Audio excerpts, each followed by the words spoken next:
Guntur south sub division Nallapadu పరిధిలో CR Nagar Dasaripalem ప్లాట్స్కి సంబంధించి ఒక ఫేక్ న్యూస్ ఏదైతే ఉందో అది స్ప్రెడ్ అవుతుంది.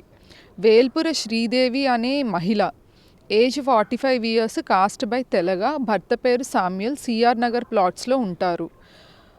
1వ తారీఖు రాత్రి 10 గంటలకి ఆమె ఇంట్లో లేనప్పుడు కొంతమంది ఆమె ఇంటి మీదకి దాడి చేసి ఒక 5-6 అల్లరి చిల్లరగా తిరిగేవాళ్ళు. వాళ్ళ పేర్లు నూరి, జగదీష్, అలానే మహేష్, సుబ్రహ్మణ్యం, వాళ్ళతో పాటు ఇంకొంతమంది ఇంటి మీద దాడి చేసి ఇంటిలో ఉన్న సామాన్లు ధ్వంసం చేసి వెళ్ళిపోతారు. దీనికి కారణం ఏంటంటే వేల్పుల శ్రీదేవి వాళ్ళ అబ్బాయి వేల్పురి డేవిడ్ మూకలతో ఇదివరకే గొడవలో ఇన్వాల్వ్ అవుతాడు. ఇన్వాల్వ్ అవ్వడం వల్ల వీళ్ళందరూ డేవిడ్ కోసం అని చెప్పి ఇంట్లోకి వచ్చి డేవిడ్ లేకపోవడంతో, వాళ్ళ అమ్మగారు లేకపోవడంతో ఇంట్లో ఉన్న సామాన్లన్నీ పగలగొట్టి చిందరవందరగా చేసి వెళ్ళిపోతారు. దీనికి సంబంధించి వేల్పురి శ్రీదేవి పోలీస్ స్టేషన్కి వచ్చి కంప్లైంట్ ఇస్తారు. 3వ తారీఖున రెస్పెక్టివ్ సెక్షన్స్ అక్యూస్ని మెన్షన్ చేస్తూ కేసు కట్టడం కూడా జరుగుతుంది. కేవలం వీళ్ళ వ్యక్తిగత ఇగోల వల్ల, వ్యక్తిగత మనస్పర్ధల వల్ల జరిగిన గొడవ ఇది. దీని మీద వెంటనే పోలీసులు కేసు కట్టడం జరిగింది. ముద్దాయిల్ని అదుపులోకి తీసుకొని పేరెంట్స్ ఎదురుగానే కౌన్సిలింగ్ చేయడం కూడా జరిగింది. ప్రస్తుతానికి కూడా వాళ్ళు పోలీస్ కస్టడీలోనే ఉన్నారు. అయితే ఈ నేపథ్యంలో వేల్పుర శ్రీదేవి ఫేస్బుక్ ద్వారా ఒక ఫేక్ న్యూస్ని క్రియేట్ చేస్తుంది.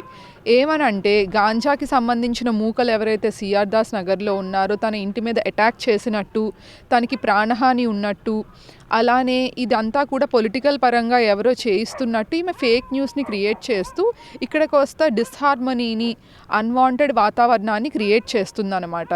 దానికి సంబంధించిన ఈ నేపథ్యంలో ఈ ఫేక్ న్యూస్ అంతా కూడా ఇది ఫేక్ అని చెప్తూ ఏదైతే నిజమో దాన్ని వెలికి తీయటం కోసమే మేము ఈరోజు వేల్పుల శ్రీదేవి వాళ్ళ ఇంటికి రావడం జరిగింది. వాళ్ళ ఇంటి యొక్క కండిషన్ని చూడడం జరిగింది. ఎవరు ఇన్వాల్వ్ అయ్యారో తెలుసుకోవడం జరిగింది. ఇది పూర్తిగా వ్యక్తిగత కక్షల వల్ల జరిగిన గొడవ మాత్రమే.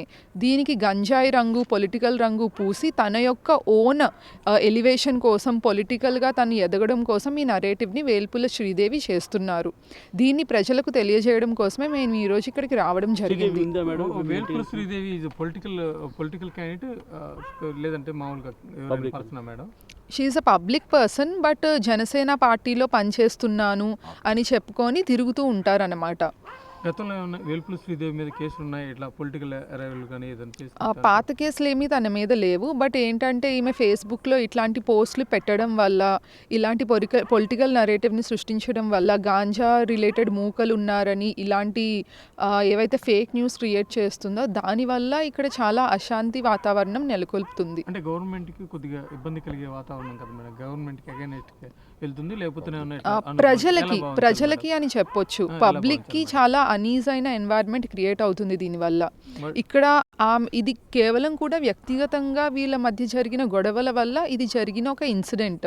దీనికి మేము వెంటనే కేసు కట్టడం జరిగింది, తగిన చర్యలు తీసుకోవడం కూడా జరిగింది. ఆమె మా కేసులో కంప్లైనెంట్ అండి. We are doing the investigation on her behalf. ఎవరైతే ముద్దాయిలు ఉన్నారో వాళ్ళని కస్టడీలోకి తీసుకున్నాము, వాళ్ళకి కౌన్సిలింగ్ కూడా ఇచ్చాము. అలానే వాళ్ళని పేరెంట్స్ ముందు పెట్టి కౌన్సిలింగ్ ఇచ్చాము, వాళ్ళని బైండ్ ఓవర్ కూడా చేస్తాము.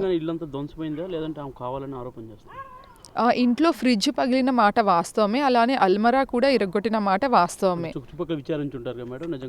చుట్టుపక్కల విచారించిన దాని ప్రకారం వాళ్ళ ఇంటి మీద దాడి చేశారు. ఆ సమయంలో ఇంట్లో ఎవరు లేరు. అంతేగాని ఈ గాంజా గురించి ఈమె ఇన్ఫర్మేషన్ ఇస్తుంది పోలీసులకి, అందుకని ఈమె మీద దాడి చేశారు, లేదంటే పొలిటికల్గా ఎవరో ఈమె ఎదిగిపోతుందని కక్ష పెట్టి దాడి చేశారు, ఇలాంటివి ఏమీ కూడా లేదు. ఇదంతా కూడా ఫేక్ న్యూస్ అని తెలియజేయడం కోసమే ఇక్కడికి రావడం జరిగింది. దయచేసి ఈ న్యూస్ని ప్రజల్లోకి తీసుకొని వెళ్ళండి. Thank you.